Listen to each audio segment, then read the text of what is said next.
আজকের মধ্যে আমাদের কর্মসূচি ঘোষিত হবে। আজকে 24-এর গণ অভ্যুত্থান পরবর্তী বাংলাদেশে সংবাদপত্রগুলো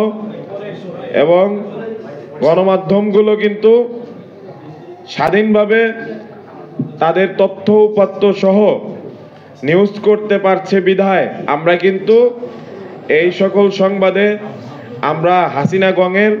নাম বিভিন্ন সময়ে উল্লেখ পাচ্ছি। অর্থাৎ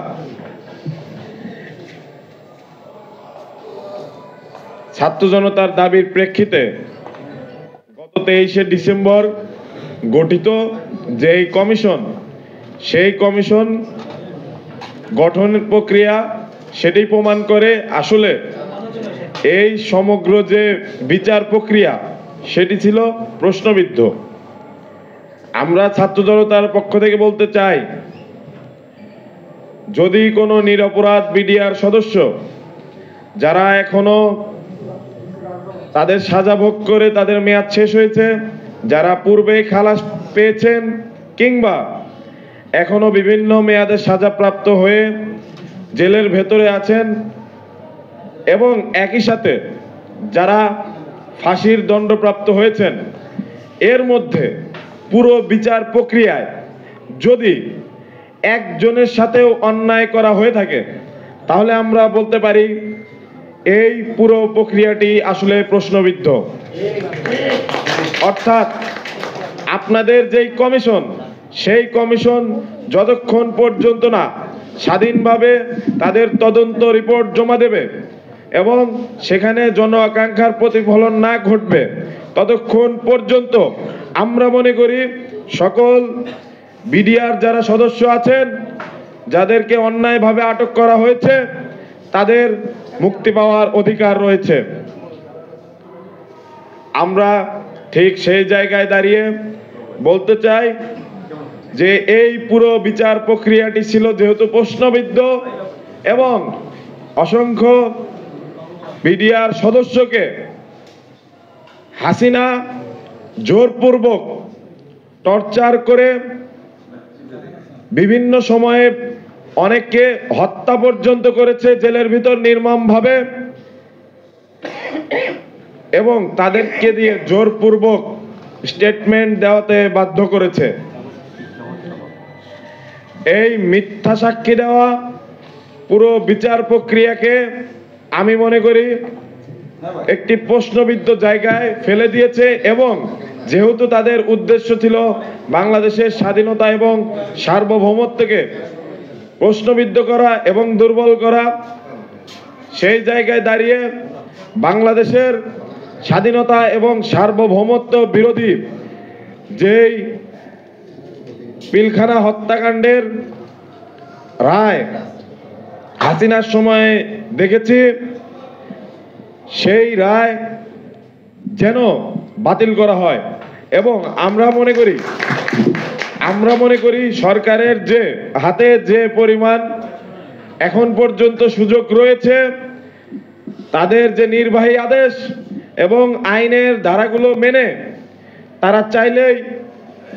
এই নিরপরাধ বিডিআর সদস্যদের মুক্ত করে দিতে পারে। আমি আমার কথা খুব বেশি দীর্ঘায়িত করব না। আমরা শুধু এতটুকুই বলবো, সরকারকে এতটুকু বলবো, কোন নির্দিষ্ট প্রতিষ্ঠান, ব্যক্তি কিংবা গোষ্ঠীর চাপ আপনাদের উপর আছে কিনা, যার কারণে আপনারা স্বাধীনভাবে কাজ করতে পারছেন না, এটি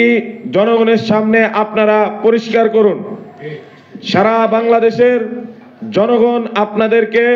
সাপোর্ট করতে, সহযোগিতা করতে প্রস্তুত। কিন্তু যদি কোনো বিশেষ গোষ্ঠী, ব্যক্তি চাপে পড়ে আপনারা এই গণ আকাঙ্ক্ষার বিরুদ্ধে গিয়ে অবস্থান নেন, তাহলে আমরা বাধ্য হব সরাসরি আপনাদের বিরুদ্ধে চলে গিয়ে জনগণের যে আকাঙ্ক্ষা, যে ন্যায় এবং ইনসাফ প্রতিষ্ঠা, সেই ইনসাফ প্রতিষ্ঠা করতে। আপনারা আমাদেরকে সেদিকে নেওয়ার জন্য বাধ্য করবেন না। আপনারা সবাই জানেন, অবগত আছেন যে 24-এর গণ অভ্যুত্থানের প্রধানতম নিয়ামক ছিল ফ্যাসিস্ট হাসিনা বারবার আমাদেরকে হাইকোর্ট দেখাতো এবং সেখানে দাঁড়িয়ে যে বিচার প্রক্রিয়া তৎকালীন বিচারপতি কিন্তু জন আকাঙ্ক্ষার বিরুদ্ধে গিয়ে বক্তব্য দিয়েছিলেন, যেটি এই আন্দোলনকে, কোটা সংস্কার আন্দোলনকে পরবর্তীতে গণ অভ্যুত্থানের রূপ দেয়। তাই 24-এর গণ অভ্যুত্থানের এই টকটকে তাজা যে স্মৃতি, সেই স্মৃতিকে এত দ্রুত আপনারা ভুলে যাবেন না। এই গণদাবির পক্ষে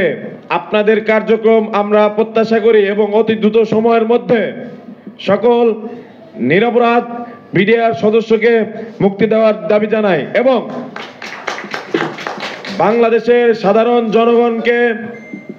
প্রস্তুত থাকার আহ্বান জানাই। যদি কোনো প্রকার টালবাহানা ঘটে আমরা অবশ্যই রাজপথে নেমে আসব এবং আজকের মধ্যেই আপনারা এই যে 19 তারিখ শুনানির তারিখ আছে, তার আগেই আজকের মধ্যে আমাদের কর্মসূচি ঘোষিত হবে এবং প্রত্যেক বিডিআর পরিবারের সদস্যকে আহ্বান জানাই, আপনারা যে কোনো সময় আমরা ছাত্র জনতা যখন ডাক দেব তখন ঢাকায় আপনাদের আসতে হবে এবং ঢাকাবাসী সহ সারা বাংলাদেশের যত ছাত্র নাগরিক আছে প্রত্যেকের প্রতি আহ্বান, বাংলাদেশের এই স্বাধীনতা এবং সার্বভৌমত্ব রক্ষার জন্য এবং ন্যায় বিচার প্রতিষ্ঠার জন্য আপনারা এই ক্ষতিগ্রস্ত